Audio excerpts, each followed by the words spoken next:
Assalamualaikum warahmatullahi wabarakatuh. Berjumpa lagi dengan saya di channel Petani Muda Buton. Pada kesempatan video kali ini saya kembali berada di kebun ya, melakukan pengecekan pada tanaman durian yang ada di kebun ini. Oke sahabat,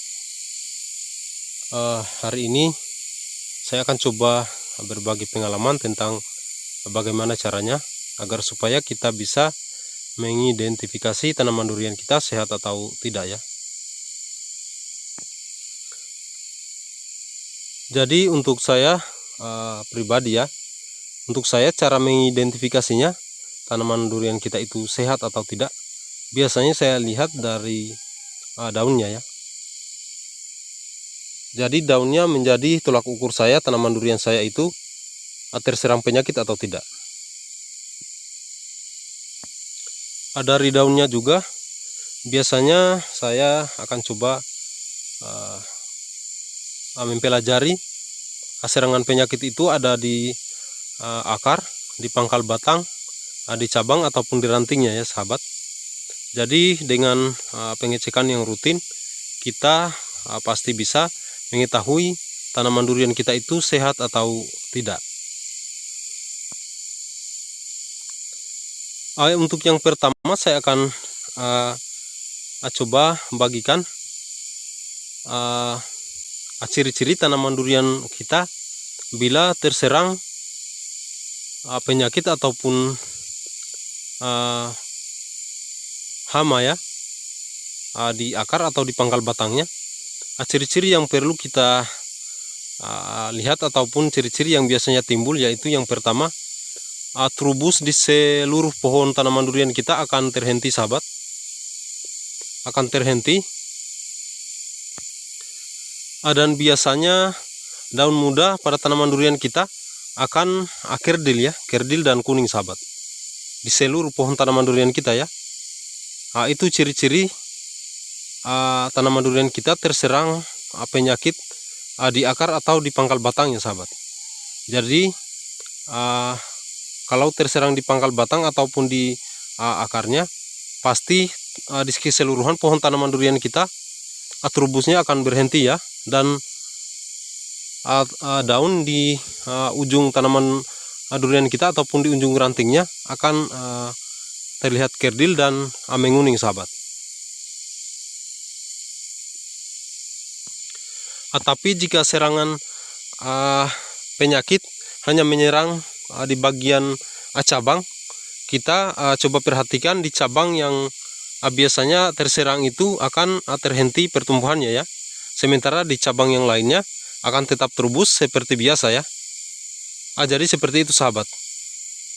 Sama halnya dengan serangan penyakit yang menyerang ranting-ranting tanaman durian kita ya. Jadi bisa kita identifikasi dari daunnya sahabat. Saya ulangi, untuk mengidentifikasi apabila serangan menyerang di pangkal batang atau di akar, saya akan coba perlihatkan seperti ini sahabat.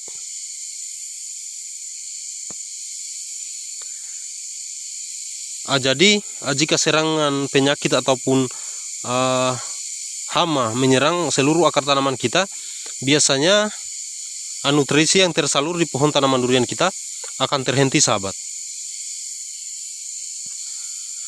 Akibatnya seluruh pertumbuhan tanaman durian kita di seluruh pucuknya ya tidak akan menumbuhkan tunas baru ya. Jadi jika serangannya di akar ataupun di pangkal batang ya, nutrisi yang tersalur ke seluruh pohon tanaman durian kita akan terhenti sahabat. Seperti itu. Oke, kalaupun yang kita lihat tanaman durian kita hanya separuh dari daunnya yang tidak tumbuh trubus dan yang menguning, sementara separuh yang lainnya masih tumbuh subur dan tetap trubus, biasanya serangan penyakit atau hama menyerang di bagian cabangnya ya.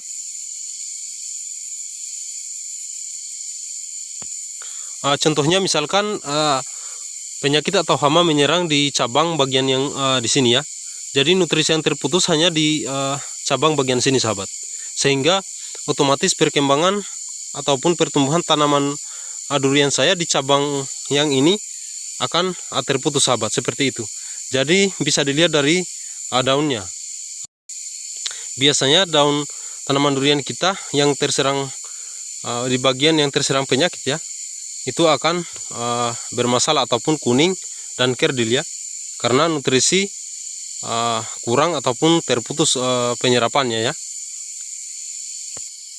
Sama halnya ya, apabila yang kita temukan hanya di ujung-ujung ranting dan di bagian daunnya seperti ini, di bawah ataupun di tengah seperti ini tidak kerdil, hanya di bagian sini yang kuning dan di sini tetap memunculkan tunas-tunas baru, biasanya serangannya di bagian ranting-rantingnya ya. Tinggal disesuaikan saja seperti apa perkembangan tanaman durian kita.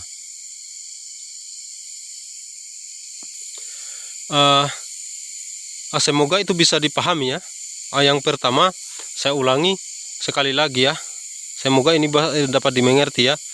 Yang pertama, apabila seluruh pohon tanaman durian kita terubusnya terhambat ataupun ujungnya menguning, biasanya serangannya di pangkal batang atau di akar ya, sehingga keseluruhan dari satu pohon tanaman durian biasanya daunnya kuning dan kerdil ya.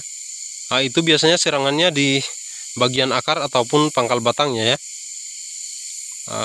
Kemudian apabila yang kita lihat daunnya yang kerdil ataupun menguning hanya sebagian, berarti biasanya di bagian cabangnya yang terserang penyakit ya, dan di cabang bagian yang lainnya masih mendapatkan suplai nutrisi ya, sehingga cabang yang lainnya biasanya masih tumbuh terubus yang bagus, sementara di cabang yang terserang penyakit akan stagnan ya, ataupun berhenti melakukan pertumbuhan ya.